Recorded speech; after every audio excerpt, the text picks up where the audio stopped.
have been patiently listening since morning, all the intellectual discussion. Now you have to listen to a person. All of you want to be rich anyway.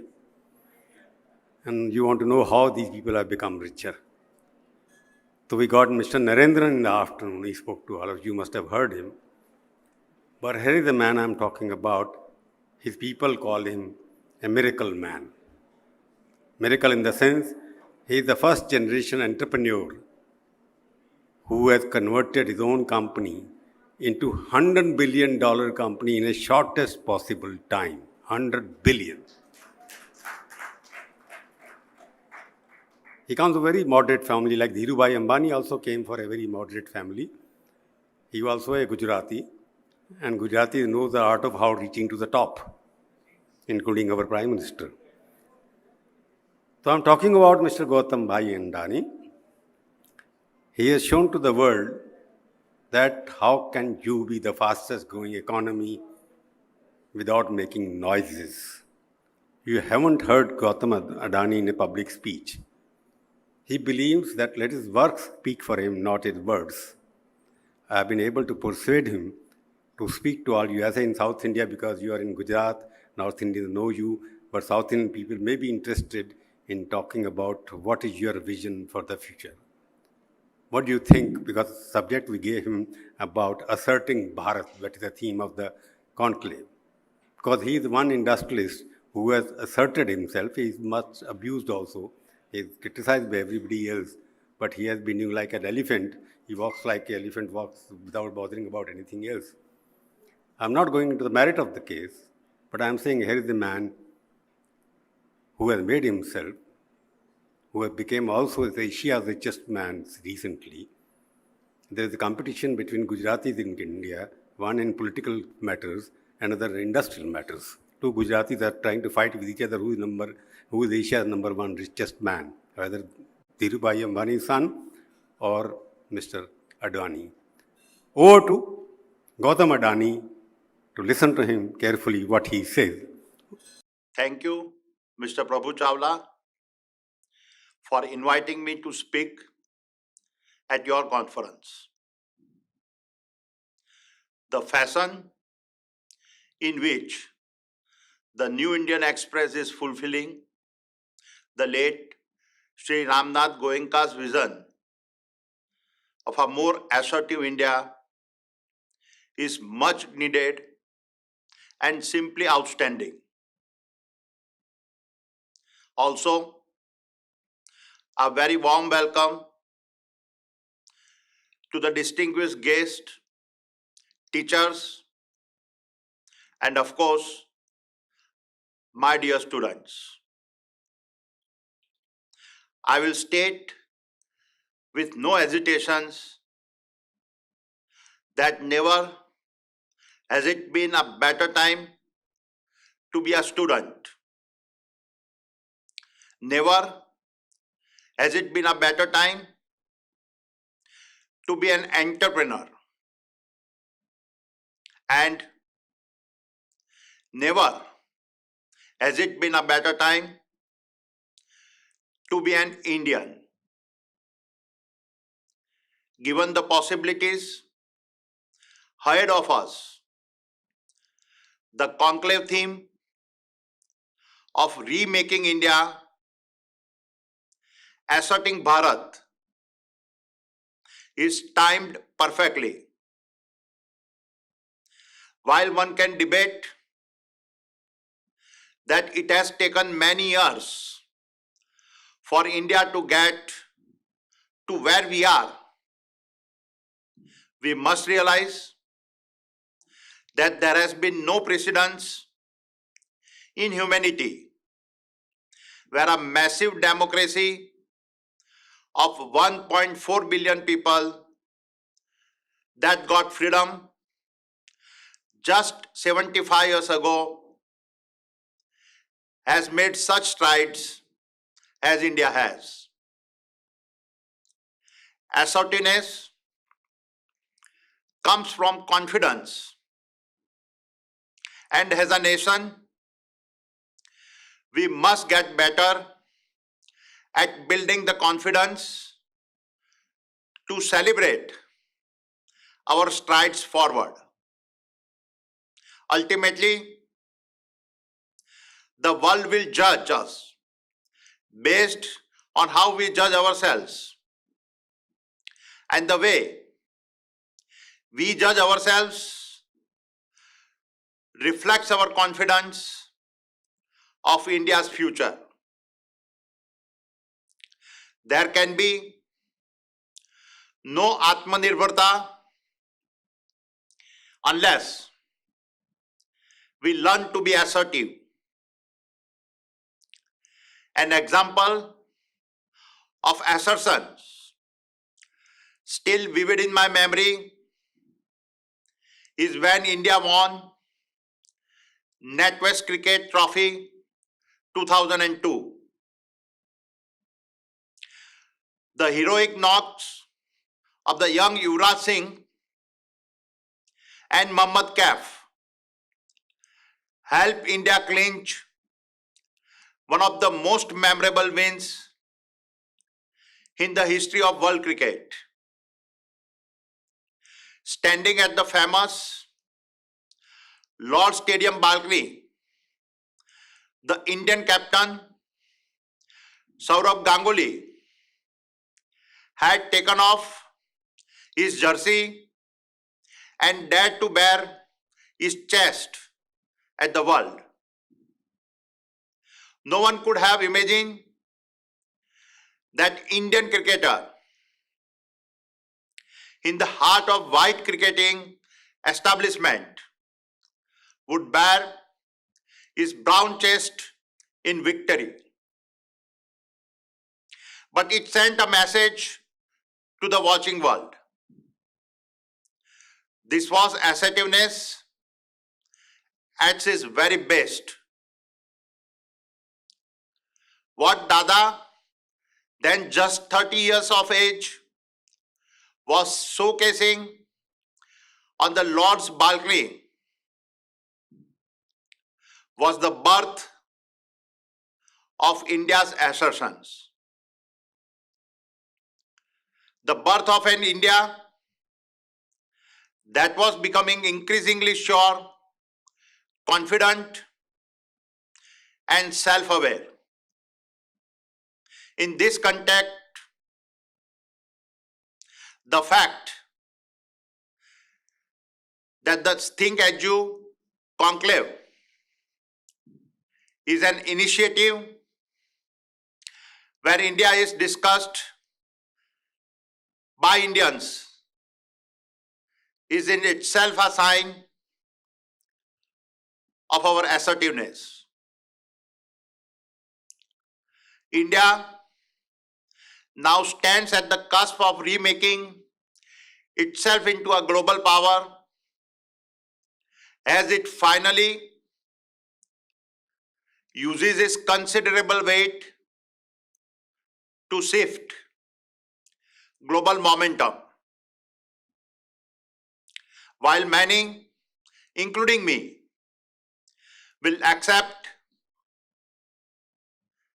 that much still needs to be done, we should not deny ourselves the feeling of pride for what our nation has achieved since the dawn of 15th August 1947.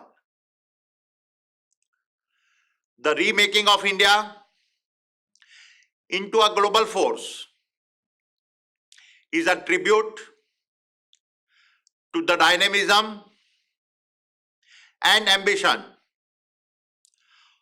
of our nation's youth. While our economic progress as a nation over the last 30 years has been impressive,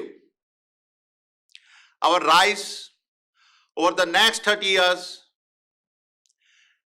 will be the far steeper. Between today and 2050, India will build the greatest demographic advantage any nation has ever had or will ever have. By then, our populations will have an all-time peak of 1.6 billion, with a median age still under 40. Indeed, in 2050, most students in the audience here will still be in their 40s. Our middle class will be unprecedented in scale and youth. Our consumption power will exceed that of every single nation. This power, in turn, will mean an increased opportunity and ability for India to assert itself. This is simply inevitable. While there are several examples of India's growing assertiveness on the global stage, let me talk about the one that perhaps all young people identify with the most: the digital startup phenomenon.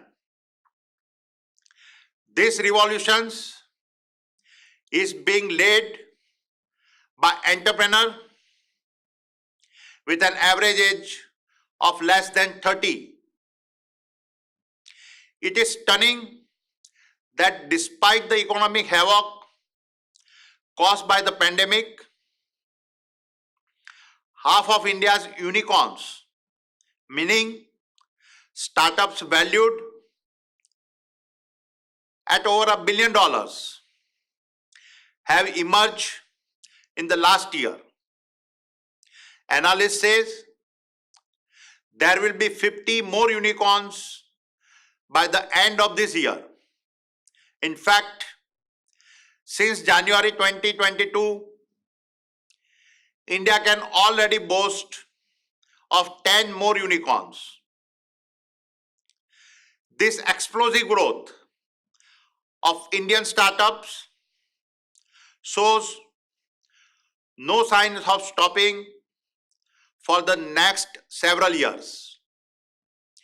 In this context, I recently read a list compiled by a professor at a Stanford University's Business School of Founders for 500 US unicorns. Of the foreign-born founders of these unicorns, creators of wealth and jobs in the US, a staggering 90 were of Indian origin. The next highest was Israel, with 52 founders. It reminded me of how Indian American kids dominate the popular National Spelling Bee Championship in the US, with over 90% of the winners over the past 25 years tracing their roots back to India. Both the Spelling Bee and Stanford professors list provide evidence of undeniable truth that in the right circumstances, Indian can and will flourish. Put the accelerated growth of unicorns in India alongside the unicorns established by the Indian diaspora in the US, and the potential for partnerships and collaborations will be a game changer. Some of these ecosystems is already building. Indian predominance in tech is but vain manifestations of the impact we are having as we assert ourselves on the global stage. The scale ahead is unprecedented. The other revolutions that will provide opportunities for our nations will be in the space of climate change and sustainability.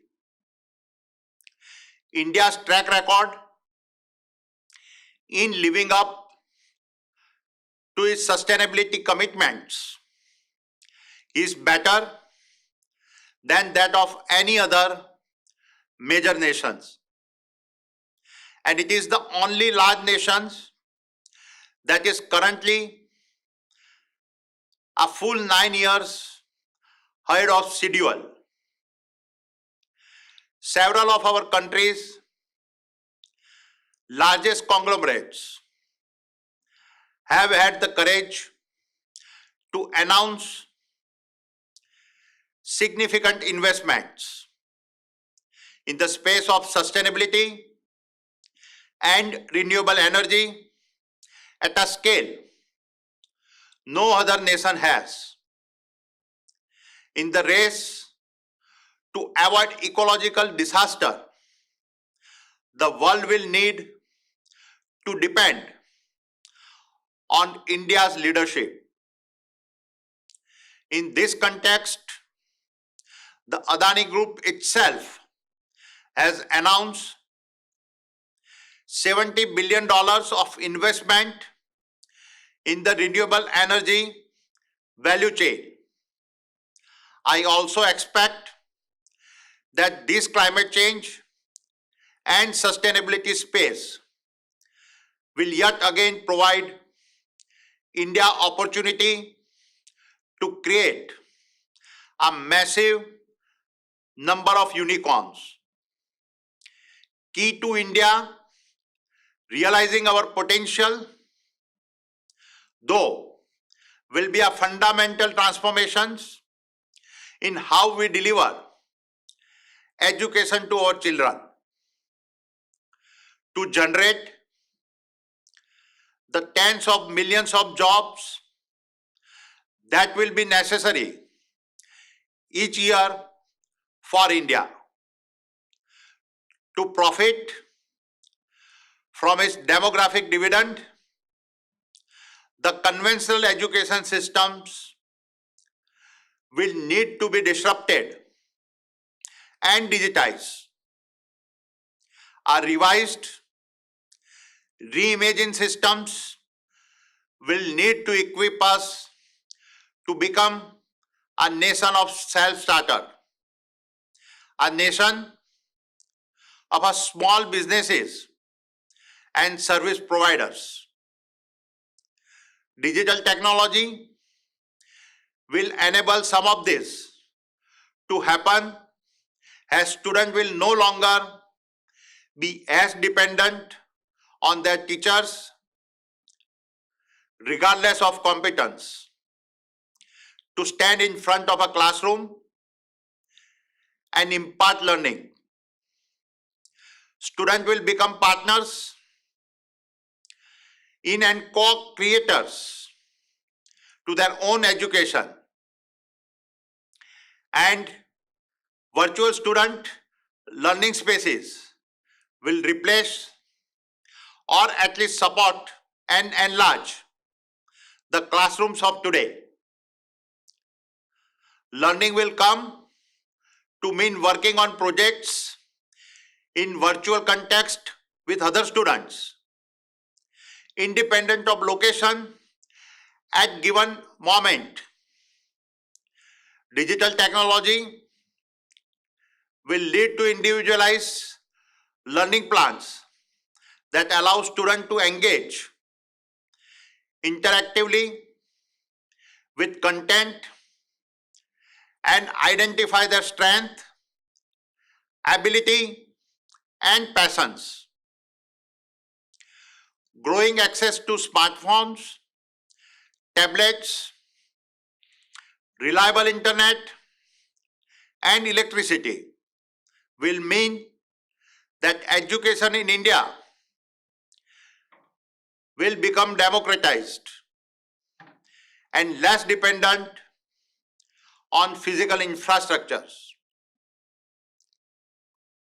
This will be of incalculable benefit to rural India, creating economic opportunity throughout the country rather than in a handful of cities.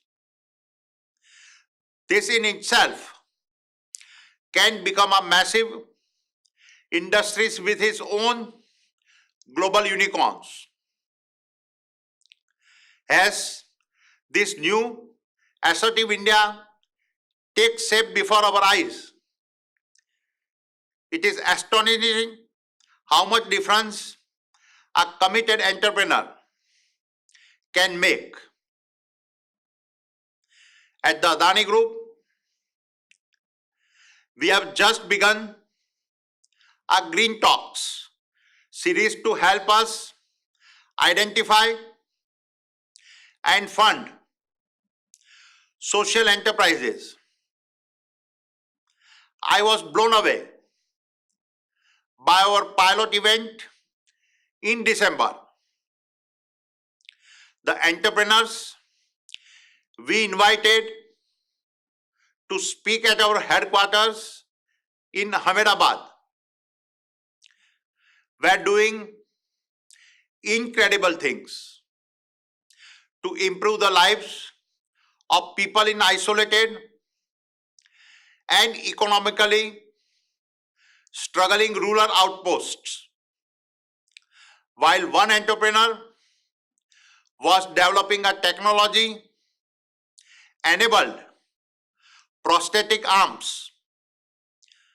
Another was building robots that could clean sewers and thus eliminate the torture of manual scavenging. The entrepreneurs we met were using their business skills and tech expertise to provide healthcare in the remotest of India villages, as well as opportunities for a craft people in Dharawai, one of the Asia's largest slums, to sell their products online to a global market. All of these entrepreneurs represented the aspiration, the ability, and the heart of a new India. They embodied the assertiveness and a self-confidence we have been speaking about today. As they walk away from attractive job offers to risk everything on social conscious startups. All said and done, what I am most inspired by these days is the realization that we are now at one of the great inflection points in the history of science, where digital technology intersects with sustainability to create as yet unforeseen business models that will have near unlimited scale. India will be an entrepreneur's dreamland. We will need to compete with the rest of the world. But India has a significant advantage because it is our middle class, our youth, our digital capability, and our infrastructure needs that will drive us to both create and consume. Our response to these challenges will be the foundation of our nation's growth over the next several decades. And this growth is what will make the India story inspiring for all of us who are fortunate enough to be a part of it. In closing, I will say that as an entrepreneur, I am drawn to new ideas and new possibilities. Never in my life have I felt more excited about the future that awaits India and the potential for our nation to have a profound impact on the planet. We now believe, not just hope, that we will build an India that proudly lays claim to being a world leader, a nation second to none. My dear students, we are counting on all of you to make this vision a reality. Jai Hind. I know, Gautam, you are speaking from Australia. Spare some time for us. Thank you very much. You have given an inspiring speech.